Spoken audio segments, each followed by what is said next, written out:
Welcome back to another Finance Professor video. Today we're going to discuss why married couples file taxes separately. Before diving into the topic though, let me remind you to like and subscribe to our channel if you like the videos. Also, feel free to click that bell icon to get notified of our upcoming videos. Now, marriage comes after falling in love, before filing a tax return with the Internal Revenue Service, or the IRS. To benefit from a tax advantage of being married, every couple should file jointly, right? False. Many couples are unaware that filing separately may be the wiser course of action in terms of tax planning.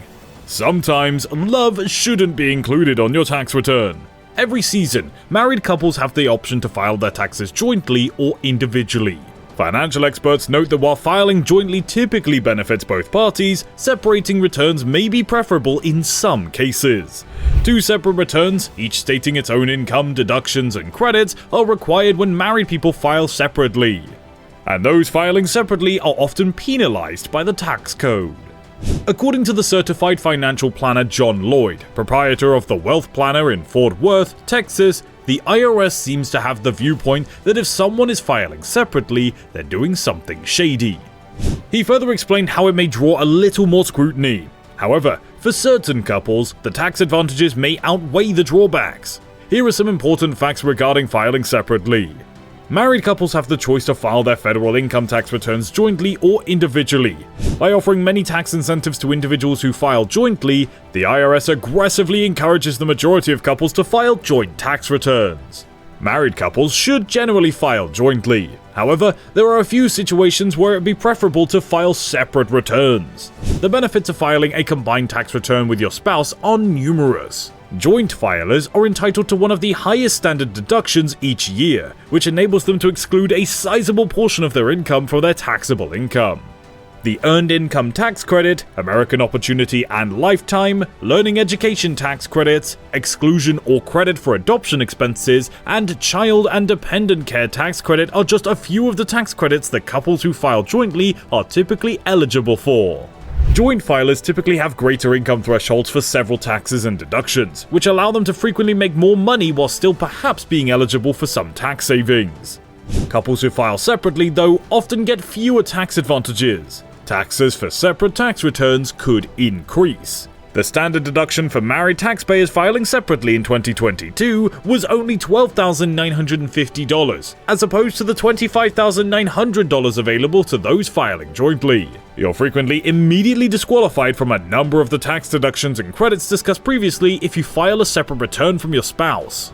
Separate filers are typically restricted to a reduced IRA contribution deduction as well. In addition, they're not permitted to deduct the interest on student loans. When filing individually, the maximum allowed capital loss deduction is $1,500 per person, as opposed to a joint return's $3,000 threshold.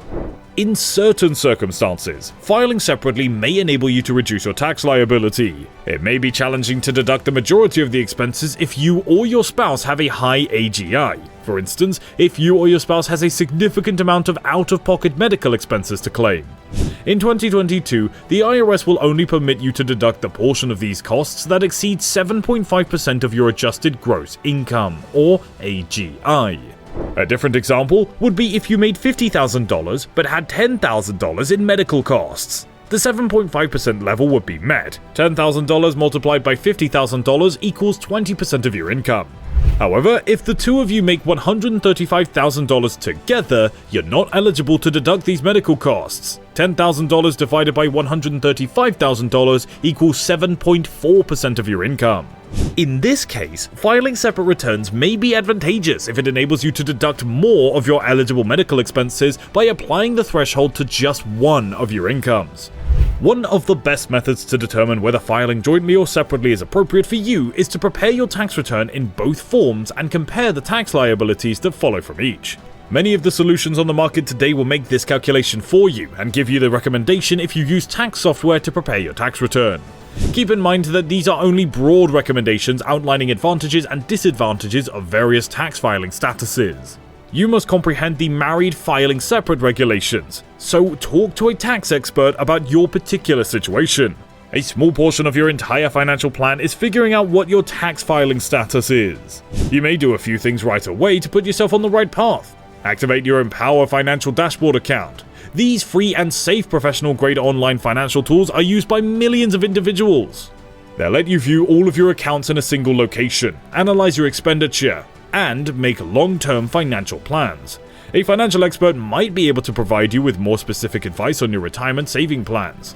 To benefit from tax credits like the Earned Income Tax Credit and the Child and Dependent Care Tax Credit, many married couples elect to file the taxes jointly. Couples filing separately is something I've seen a few times in my practice, according to Alicia Jagid, CPA and founder of the accounting firm New Gen Financial Planning. If they have really high out-of-pocket medical expenses, it would be one of those. Another scenario is if a taxpayer is enrolled in an income-driven repayment plan for student loans. While some couples elect to file separately in order to write off significant expenses, others may be forced to do so for more gravely personal reasons. One taxpayer could prefer to file separately if there's a financial infidelity in the union, according to Jagid. It's possible that some money was unreported, and there could be debts that the taxpayer is unaware of. As a result, they would want to take precautions to protect themselves from liability, as joint returns essentially fall under the purview of both taxpayers. However, in order to benefit from favorable tax credit, it's typically more financially advisable for couples to file jointly. Couples debating whether to file jointly or separately might prepare their returns in both cases to see which result will be more favorable in return before making their filing choices. Tax preparers will typically have software that will run either choice for you so that you can determine which is most advantageous for you. The joint return will typically be the case, according to Jagid. Once a couple decides which status is most advantageous to them, they will probably have to maintain that status on both a state and federal level. According to Jagid, most states mandate that whatever you file federally, you must file on your state return. If a couple decides that one filing status offers more benefits than the other, they're free to switch it from year to year. According to Jagid, there is also no requirement to maintain consistency from year to year. Therefore, if filing separately this year is more advantageous, then you can do that. The following year, you can resume filing jointly. In this kind of scenario, the funding source is crucial.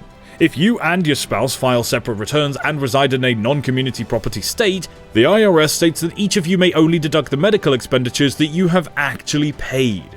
Unless you can demonstrate otherwise, any medical expenses paid from a joint checking account in which you and your spouse have the same interest are assumed to have been paid equally by both of you.